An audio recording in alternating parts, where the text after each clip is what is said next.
Hey everybody, welcome back to the channel. I'm Reverend Matt, and I'm the Connectionalist, and today we're going to be reacting to a video from the Bible Project, which I love almost everything the Bible Project puts out. They're incredible.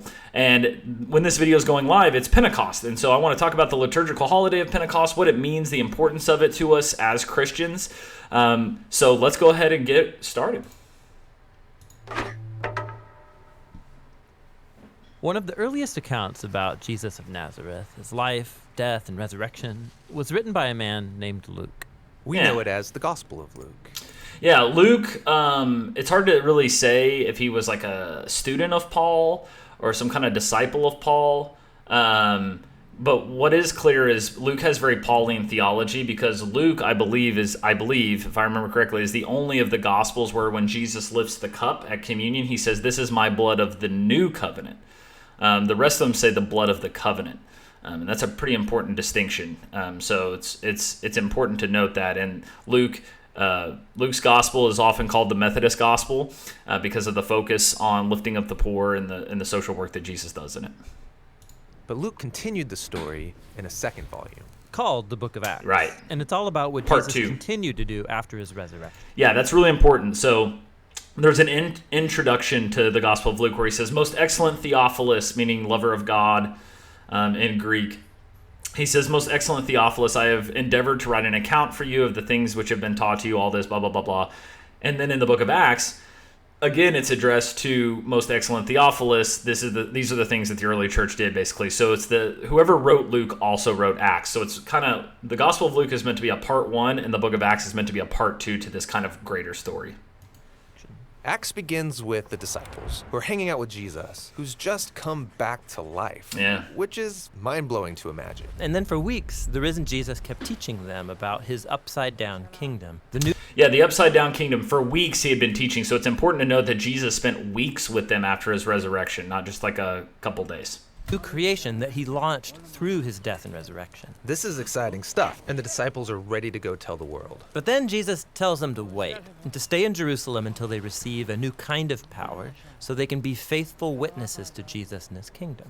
Then he says that their mission is going to begin in Jerusalem, then move out to Judea and Samaria, and then from there out into the nations. It's like a roadmap for the whole book of Acts. Then the disciples saw Jesus enthroned as King of all creation. So the disciples... Yeah, so this is at the ascension of the Lord, which was the last Sunday.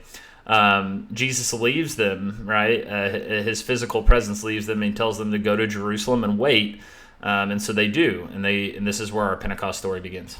Wait, wondering when this power is going to come. And then comes the time of Pentecost. So this is an ancient Israelite festival. It's during the early summer, and thousands of Jewish pilgrims would come back to Jerusalem from all over the world, all these different languages and cultures colliding in the city. And the disciples are together in a house, which is suddenly filled with rushing wind along with fire.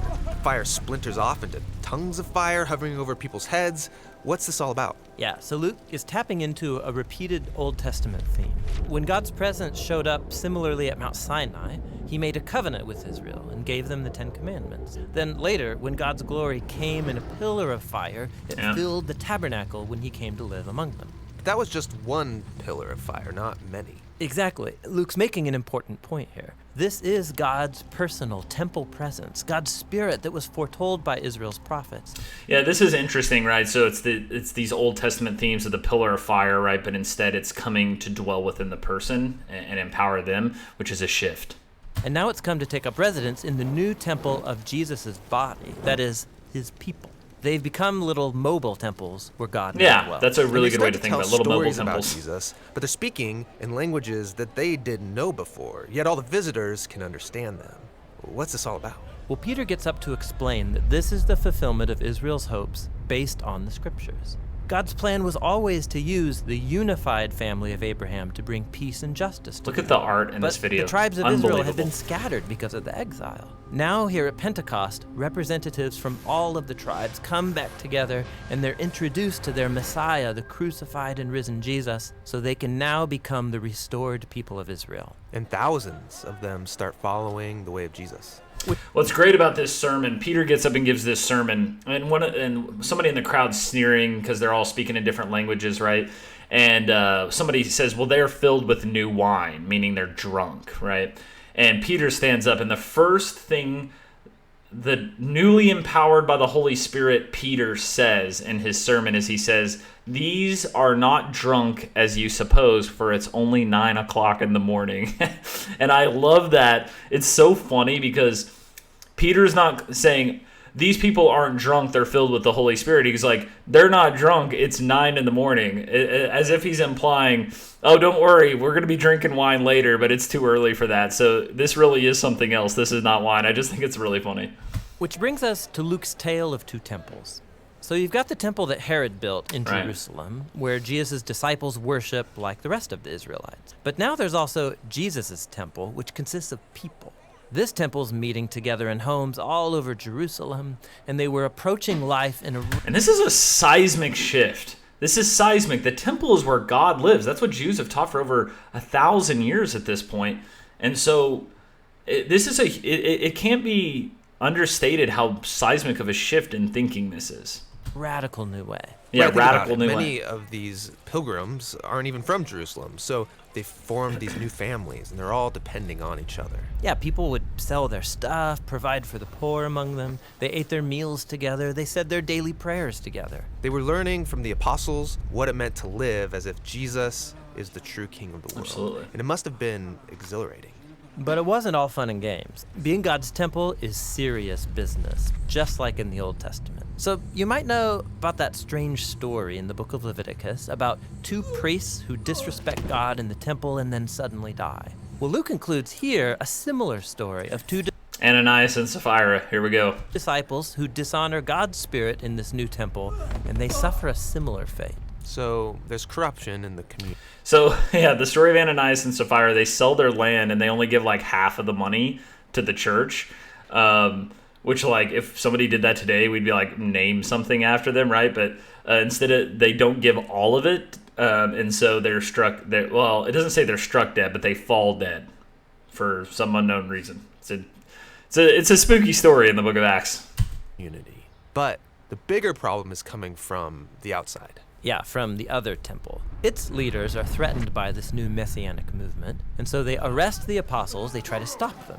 And this brings us to the final story in the Jerusalem section of Acts. We're introduced to a new disciple, Stephen. Oh yeah, Stephen. He's on fire. He steps up as a leader among the disciples to serve the poor, and he would go to the temple courts to teach people about the way of Jesus. So the temple leaders arrest Stephen, and they find false witnesses to accuse him of dishonoring Moses and of being a terrorist who's threatening the temple. In response, Stephen gives this powerful speech about how predictable this whole situation was. Yeah, he retells the whole Old Testament story, highlighting characters like Joseph, Moses, and the prophets, people who are consistently rejected and persecuted by their own people. Israel's been resisting God's representatives for centuries, and so their rejection of Jesus and now of his followers is a rejection of God himself. They get angry, and they start to execute him by picking up rocks and smashing him to death. And as he's dying, he commits himself to the way of Jesus, to suffer because of the sins of others. He even cries out, "Lord, don't hold the sin against them." This is basically what Jesus said at his death. Exactly. It's powerful. Stephen becomes the first martyr, the ultimate witness. I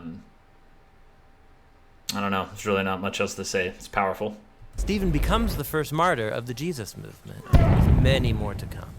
But this persecution contains seeds of hope, which is why Luke introduces us to a new character here, a religious leader named Saul. Yeah. He stands over Stephen's dead body and even approves of the whole thing. Yeah. Wait, Saul, you mean the man who becomes the apostle Paul? Yes, Luke is showing how even this tragic murder can't stop Jesus' kingdom. Absolutely. And so many persecuted disciples scatter out of Jerusalem, and just as Jesus said, they head into Judea and Samaria.